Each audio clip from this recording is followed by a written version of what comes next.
আসসালামু আলাইকুম। রতনপুর ফুটবল অনুদান থেকে আপনাদের সকলকে সাদর আমন্ত্রণ, প্রীতি এবং শুভেচ্ছা জানাচ্ছি। প্রাথমিক বিদ্যালয় গোল্ড কাপ ফুটবল টুর্নামেন্ট 2026-এর রতনপুর ইউনিয়ন পর্যায়ের ফাইনাল ম্যাচ, যার একদিকে রয়েছে রতনপুর সরকারি প্রাথমিক বিদ্যালয়, অপরদিকে রয়েছে মসজিদবাটি সরকারি প্রাথমিক বিদ্যালয়। স্ক্রিনে সাদা জার্সি শোভিত দলটি রতনপুর সরকারি প্রাথমিক বিদ্যালয়, অপরদিকে লাল জার্সি শোভিত দলটি মসজিদবাটি সরকারি প্রাথমিক বিদ্যালয়। প্রথম অর্ধের খেলা কিন্তু এগিয়ে, তবে প্রথম অর্ধে এখনও পর্যন্ত কোনো দল গোল করতে পারেনি। ডেড ব্লক সিচুয়েশন কিন্তু বিরাজমান এবং চমৎকার একটা ভিউ উপর থেকে আপনাদের একটু দেখানোর চেষ্টা করি। মাঠটা উপর থেকে দেখলেই কিন্তু আয়তক্ষেত্রের মতো মনে হচ্ছে এবং যেহেতু ফ্রাইডে হলিডে, মাঠে মোটামুটি সংখ্যক দর্শক কিন্তু রয়েছে। আজকের তরুণ হতে পারে ভবিষ্যতের তারকা এবং আজকের তরুণরাই আগামী দিনের বাংলাদেশের জাতীয় ফুটবল দলে প্রতিনিধিত্ব করতে পারে। এই প্রতিপাদ্য বিষয়কে সামনে রেখে তৃণমূল পর্যায় থেকে প্রতিভাবান খেলোয়াড় অন্বেষণে গণপ্রজাতন্ত্রী বাংলাদেশ সরকারের প্রাথমিক ও গণশিক্ষা মন্ত্রণালয়ের এই মহতী উদ্যোগ সত্যি প্রশংসনীয়। কারণ এখান থেকে একদিন আমরা হয়তো খুঁজে পেতে পারি হামজা দেওয়ান চৌধুরীর মতন খেলোয়াড়, খুঁজে পেতে পারি মোরসালিনের মতন খেলোয়াড়, খুঁজে পেতে পারি তপু বর্মনের মতো খেলোয়াড়, মিতুল মারমার মতো খেলোয়াড়, যারা জাতীয় দলে প্রতিনিধিত্ব করবে। অর্থাৎ এই স্বপ্নের সওদাগার, যাদের স্বপ্নের বাগিচায় ভবিষ্যতে ফুল ফুটতে পারে, যাদের হাত ধরেই ভবিষ্যতের ভিত্তিভূমি রচিত হতে পারে। মঞ্জু আহমেদ তিনি অনফিল্ড ম্যাচ অফিসার হিসেবে দায়িত্ব পালন করছেন।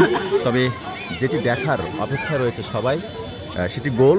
সেই গোল নামক সোনার হরিণ এখনও পর্যন্ত কোনো দল কিন্তু দেখতে পারেনি। আমরা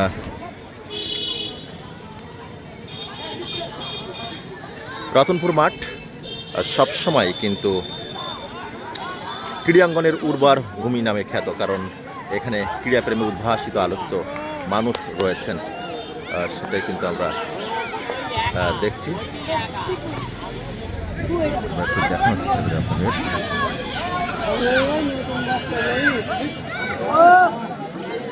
চমৎকার পায়ের ড্রিবলিং, পায়ের কাজ, ক্রিয়া নৈপুণ্য সব কিছু কিন্তু রয়েছে। স্টেজকে আমরা দেখতে পাচ্ছি এবং রতনপুর সরকারি প্রাথমিক বিদ্যালয়, সেই বিদ্যালয়টা দেখতে পাচ্ছি।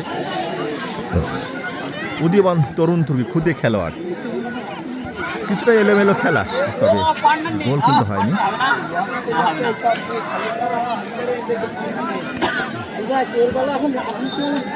এবং রতনপুর সরকারি প্রাথমিক বিদ্যালয়ের শিক্ষিকা যারা রয়েছেন তারাও খেলা উপভোগ করছেন। আমরা সেটা করছি সম্ভবত একটা থ্রোয়িং।